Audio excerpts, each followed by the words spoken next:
Boa noite. Estamos chegando ao final daquela série introdutória sobre a doutrina da salvação, comparando a predestinação do ponto de vista arminiano com o calvinista. Então nós discutimos várias coisas e entre elas algumas coisas muito teóricas que aparentemente não servem para muita coisa na nossa vida cristã, a não ser para levantar discussões e divisões entre irmãos. Mas na verdade, como a Bíblia fala muito sobre esses assuntos, é importante que nós estejamos prestando atenção a tudo que está escrito, porque isso vai influenciar de alguma maneira a forma como nós encaramos a vida e a forma como nós evangelizamos o próximo. Porque eu posso partir do ponto de vista de que Deus, se Ele é totalmente soberano na escolha de quem vai para o céu ou não, dependendo da maneira como eu encaro essa situação, que na verdade a Bíblia diz que Deus é assim soberano, mas dependendo da forma como eu encaro isso na prática, essa teoria eu encaro na prática, eu posso simplesmente decidir que eu não vou mais evangelizar ninguém. Porque se Deus escolhe quem vai para o céu, por que eu vou perder o meu tempo pregando o evangelho? Se a pessoa não foi escolhida, ela não vai aceitar. Se ela foi escolhida, ela vai para o céu de qualquer jeito. Deus vai dar um jeito. Então, outro ponto de vista eu creio que Deus vai salvar os eleitos por meio da pregação do Evangelho. Então tudo que eu tenho que fazer é comunicar que Jesus morreu pelos pecados deles e ressuscitou no terceiro dia. Vou dar uma explanação bem básica do Evangelho. Se ele aceitar Jesus ou creu no Evangelho, ótimo. Se não, é porque não era eleito. E por outro lado, eu posso partir para uma terceira tentativa, ou terceira forma de abordar as pessoas, que é eu pregar o Evangelho e eu insistir, e eu argumentar e tentar convencê-lo. Se eu entender que a vontade dele, o entendimento dele, a vontade dele fazem parte do processo da salvação, eu vou tentar fazer com que ele compreenda e que ele tenha vontade de aceitar Jesus como seu Salvador. Evidentemente que sem o Espírito Santo, sem o milagre de Deus, sem a eleição de Deus, nada vai acontecer. Mas o fato é, do ponto de vista prático, essa teoria se manifesta na vida dos apóstolos dessa maneira, tentando convencer as pessoas de que Jesus Cristo é sim o Salvador. Dá uma olhada no Atos 19:8, como que Paulo pregava. E entrando na sinagoga, falou ousadamente por espaço de 3 meses, disputando e persuadindo-os acerca do reino de Deus. Então, embora é claro que seja o Espírito Santo que convença as pessoas, ele convence por meio da pregação do Evangelho e às vezes por meio de uma insistência e oração. São coisas que o processo do evangelismo e da salvação, nós não entendemos muito bem como é que Deus vai fazer. É claro que Ele é o soberano, que Ele sabe todas as coisas, quem vai para o céu, quem não vai para o céu. Mas Ele nos colocou essa incumbência de ir e fazer discípulos. Então, fazer discípulos você deve dar o seu máximo, empenhar-se como se a coisa estivesse dependendo de você também.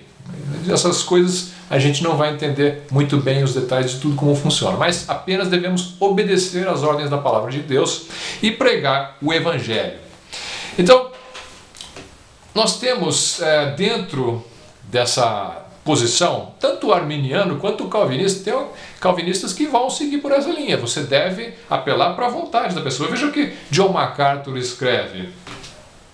Ele é calvinista, ele fala assim: quando você dá o seu testemunho de salvação, você não diz, um dia eu estava andando e fui subitamente salvo. No momento eu não sabia o que era um cristão e agora eu sou um deles. Não é tão simples. Tem que haver um ato da sua vontade para a salvação acontecer. Você foi salvo conscientemente como um ato da sua vontade. Porém, a Bíblia diz que a salvação é um ato soberano de Deus, planejado antes da fundação do mundo, Efésios 1:4. Ambos são verdade. Deus soberanamente motiva a sua vontade, mas ela tem que ser ativada. Ele sabe o que vai acontecer e irá cumprir a sua vontade. Então, é claro, a vontade de Deus é soberana, mas Ele não te salva contra a sua vontade. Isso aí é uma posição de um calvinista. Bom, eu tenho notado, através de conversas com arminianos e calvinistas, e lendo artigos de ambos os lados também, que o principal problema aí não é nem tanto como que Deus predestina ou como que Deus elege aqueles que vão para o céu, não.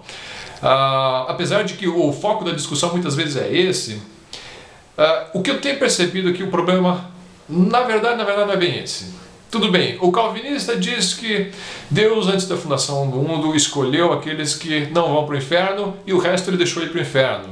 O arminiano vai mais para o lado de que Deus deu o livre-arbítrio e ele vai deixar o homem escolher se ele vai aceitar Jesus ou não, e o processo de como isso é feito envolve mais a vontade do homem do que talvez a forma como o calvinista coloca. Mas, no fundo, o problema permanece tanto de um lado quanto do outro. E o problema é o seguinte: por que um Deus que ama as suas criaturas lançaria alguém no inferno? Seja porque essa pessoa rejeitou conscientemente ou não, ou nunca ouviu falar do Evangelho, ou então, seja a maneira como foi, se Deus elegeu ou não elegeu, ou se foi o livre-arbítrio de um que é mais propenso para as coisas de Deus do que o livre-arbítrio do outro, e ninguém sabe explicar isso também. O problema, a raiz do problema mesmo é o inferno, a doutrina do inferno. Nós temos naturalmente um problema com essa doutrina. Qualquer pessoa tem. Nós não gostamos de pensar na ideia de que a maioria das pessoas desse mundo está caminhando para o inferno. Como Jesus disse, o caminho largo é o que conduz à perdição, o caminho estreito é o que conduz à salvação. São poucos que acertam por ele.